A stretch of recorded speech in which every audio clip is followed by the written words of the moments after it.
गणगौर पर पूजा करते समय इस कहानी को पढ़ा और सुना जाता है। एक बार महादेव जी और पार्वती जी दोनों बैठे हुए थे, तो पार्वती जी ने कहा, गवर की तीज आ रही है, आप कहो तो मैं पीहर जाकर आऊं?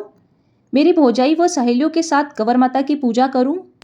महादेव जी ने अपनी सहमति दे दी। 15 दिन बाद महादेव जी पार्वती जी को लेने के लिए अपने ससुराल आए।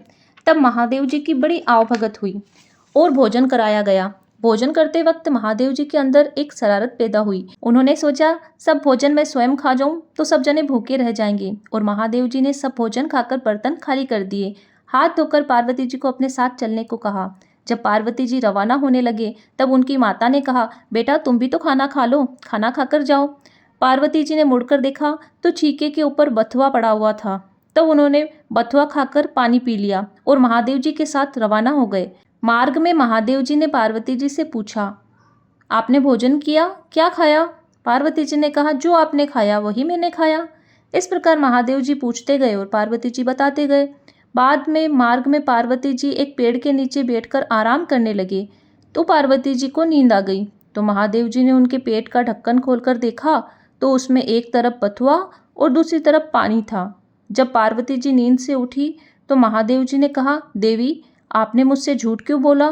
तब पार्वती जी ने कहा, पीहर की बात पीहर तक ही रहनी चाहिए, इसीलिए आप पेट का ढक्कन को उल्टा कर दो, ताकि भविष्य में कोई भी राज नहीं जान सके।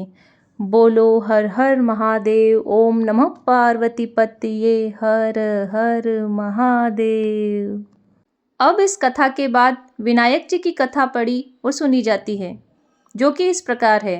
एक सेठ सेठानी थे, उनके बेटे की बहू को महीने थे। उसको चूरमा खाने की मन में आ गई, लेकिन सासू से मांगने में उसे शर्म आती थी। एक दिन घर से घड़े में आटा लेकर कुएं के पास गई। कुएं के पास एक गजानन जी की मूर्ति भी थी और पास में शमशान घाट था। कुएं से पानी लेकर उसने आटा गजानन जी की सूंड में गूथा। वहां लोग गजानन जी को गुड़ चढ़ाते थे, वो लिया और जोत में घी ले लिया तथा मृतक की खे में डालकर आटा सेक लिया। वह घी गुड़ डालकर गजानन जी की सुंटी में चूरमा बनाया। वह गजानन जी को भोग लगाए बिना ही खुद खा गई। यह देखकर गजानन जी बड़े चकित हुए और उनकी उंगली मुंह पर आ गई। गजानन जी ने कहा, मेरा गुड़ व मेरा घी लिया, वह मेरी सूटी में चूरमा बनाया, लेकिन भोग नहीं लगाया। वहां राजा रोज दर्शन करने आते थे। उस दिन राजा ने देखा कि गजानन जी ने मुंह पर उंगली रख रखी है।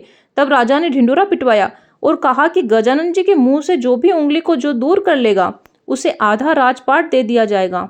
वहां से बहुत से पंडित व लोग आए, लेकिन कोई भी उंगली को नहीं हटा पाया। जब सेठानी ने मंदिर में ये बात सुनी, तो घर पर आकर सेठ जी को और बहू को बात बताई। तब बहू ने कहा कि मैं उंगली हटा दूंगी। तब सेठ सेठानी डरने लगे कि बहू ने कह तो दिया है, अगर उंगली नहीं हटी तो राजा जिंदा काटो जला देगा।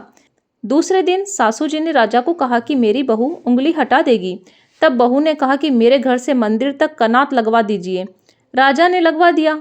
बहू ने जाकर गजानन जी को कहा, ए गजानन्या, गुड़ घी दूजा लोग लावे, थारे चढ़ावे, आटो में मारे घर सुलाई, शमशान में मुर्देरी राख से सेकियो, थारी तो सिर्फ सूटी में चूरमो बनायो हो, थने इतनो आश्चर्य क्यों हुयो? ये बात सुनकर गजानन जी को हंसी आ गई और मुंह से उंगली दूर हो गई। राजा ने उसे आधा राजपाट दे दिया। इस प्रकार गजानन जी ने उस पर कृपा करी।